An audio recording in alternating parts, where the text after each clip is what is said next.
15 లక్షల ఎకరాల లోపల ఈ పంట సాగు అవుతా ఉంటే అందులోపల మన తెలంగాణ మిగతా రాష్ట్రాలతో పోటీపడి ఎక్కువ శాతం పామాయిల్ దిగుమతికి పామాయిల్ను పండించేటువంటి దిశగా అడుగులేస్తున్నందుకు తెలంగాణ రైతాంగానికి ఈ ఉగాది పర్వదినం సందర్భంగా నేను శుభాకాంక్షలు అభినందనలు తెలియజేస్తా ఉన్నాను.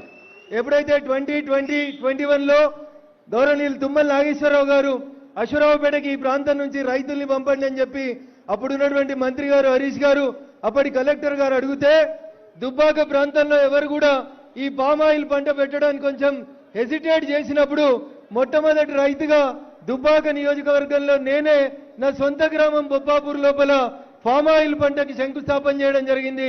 దాదాపు 3000 ఎకరాలు సిద్దిపేట నియోజకవర్గం తర్వాత ఈ రోజు సిద్దిపేట జిల్లాలో 3 నుంచి 3500 ఎకరాల వరకు రైతులు పామాయిల్ పంట పండిస్తా ఉన్నారంటే ఆ రోజు ఖమ్మంకి బస్సులు కట్టి అశ్వరావుపేటకు బస్సులు కట్టి రైతుల్ని తీసుకుపోయి పామాయిల్ గురించి పదే పదే ఎక్స్ప్లెయిన్ చేయడం వల్ల ఈ ప్రాంతాల్లో ఉన్నటువంటి కోతుల బాధ తప్పించుకోవడానికో ఇతర అడవి పందులు లాంటి సమస్యల నుంచి బయటపడడానికో రైతన్నలు పామాయిల్ వైపు అడుగులు వేయడం జరిగింది.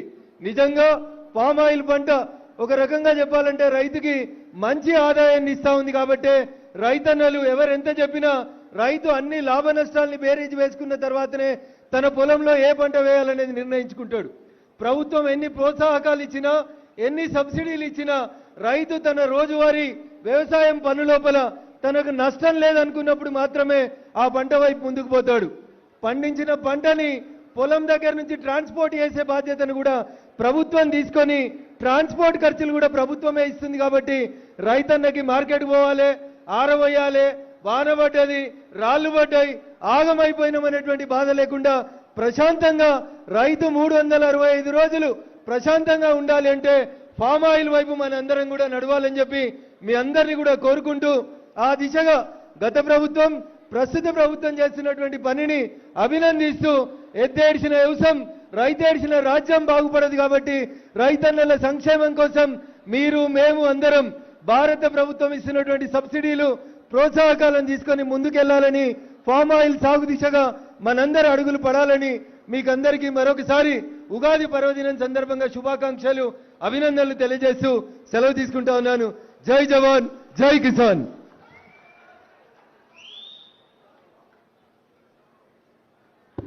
పెద్దలు పశు సంవర్ధక శాఖ మంత్రులు క్రీడా శాఖ మంత్రులు వాకిటి శ్రీహరి గారిని మాట్లాడుతూ కోరుతాం.